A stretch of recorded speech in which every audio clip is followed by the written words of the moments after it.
This is our last slide. It's client satisfaction, reviews, and testimonials. Now, you've gone throughout this entire process. You've done so much work. You've put your heart and soul into serving your clients and creating amazing images. And now it's time to reap the rewards. It's time to actually request reviews. Clients, they want to talk great things about you. They want to say good things. They want to help you out, especially when you've done all this to help them out. But when it comes to requesting reviews, we find that a lot of photographers are actually not doing it, or they're not doing it necessarily well. And what's happening is that you might get a thank you card and you might get, these things, but the photographer is not ever really benefiting because they're not utilizing and using these reviews and experiences to their benefit. So here are a couple ideas. Number one, ecstatic clients, they are your best marketing asset, but only if you use them and only when you are making sure to focus on asking the right clients. Meaning, every now and then you may have a client that has a less than stellar experience. Now, we have rarely, if ever, had clients that walk out of the door dissatisfied. Actually, we have had one. We are willing to do whatever it takes to make it right. Doesn't matter the situation, doesn't matter what they're asking for, we're willing to do whatever it takes. And you know what that one was from? It was from an associate shooter who didn't follow this framework. And it sucks. It's kind of that one little stain on 140 something perfect Yelp reviews. I mean, we have so many amazing clients that absolutely rave, and that's the one that just isn't quite there. So here's one thing.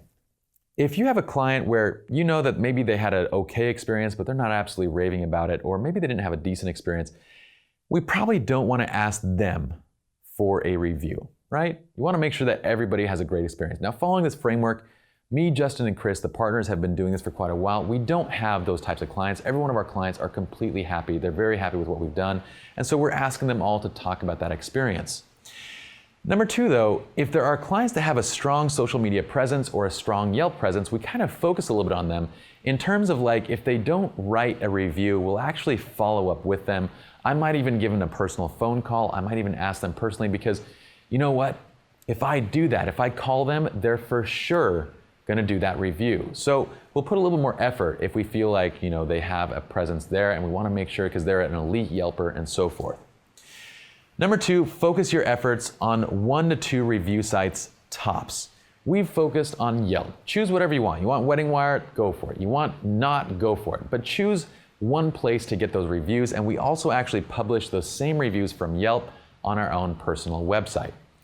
But we focus that because we don't want to give clients, we don't want to go, oh, you can write a review on this site, this site, this site, this site, and then we have like 10 reviews on Yelp and 20 reviews on Google Plus and 15 reviews on The Knot and 25 reviews on Wedding Wire, and we have to send people to all these different sites to see our reviews. We want them to go to one aggregated place for them. We focus on Yelp. I think we also have Wedding Wire. We have a decent number there, and again, we place them onto our actual page, our actual website, and we allow people if they want to on our Facebook. We don't really promote it. They can do whatever they want. The crappy thing about Facebook is that most of the people that write on our Facebook reviews, they're not even past clients. They're just people that go and write stuff. So the Facebook reviews is a very bad indicator of anything because they can write whatever they want. They can be from Cambodia, from Thailand. They could have nothing to do with your studio and give you a bad review and you can't really do anything about it. So we kind of ignore Facebook reviews, at least as of right now. If they change things in the future, then we'll think about it. What we also do is accept and address critique. Once again, if you do get critique, it generally comes from a place of truth. It might not be all your fault. It might be from something that was just out of your control. But in general, it's always going to fall back to what we've talked about in this course in setting the right expectations and tailoring those expectations and exceeding them, or understanding, tailoring, and exceeding. Okay? So generally, we can always tie it back to some area of truth where we could do better. Our associate shooter who got that negative review, it went straight back to just the process, the expectations, not the actual deliverable product. The interesting thing was the delivery was actually pretty great. What was the problem was there wasn't enough communication up front, so there was miscommunications about timelines, about this. Even though he was following what he received in emails, the client had a different perception in terms of what was going to be covered and what was going to be done and so forth. It all came down to communication, and it was something that could have so easily been solved. And to this day, we're still trying to address the concern and resolve it. We're trying to do whatever it takes. We will offer clients anything. We'll be willing to do anything and everything to make it right in their minds. And that's the mindset that you should have. I always hear photographers on different groups who constantly complain about a client who comes back to them and complains about this and complains about that and has this issue and has that issue. What should I do? What should I do? They're always seeking to push things back in the client's face. Oh no, I did that. I satisfied my contract. Oh no, I did this. Oh no, I did that. Look, if you've worked this hard throughout the entire process to create an amazing image, to create amazing products, to create an amazing service, and you let it fall at the very end for some stupid reason, that is a major problem.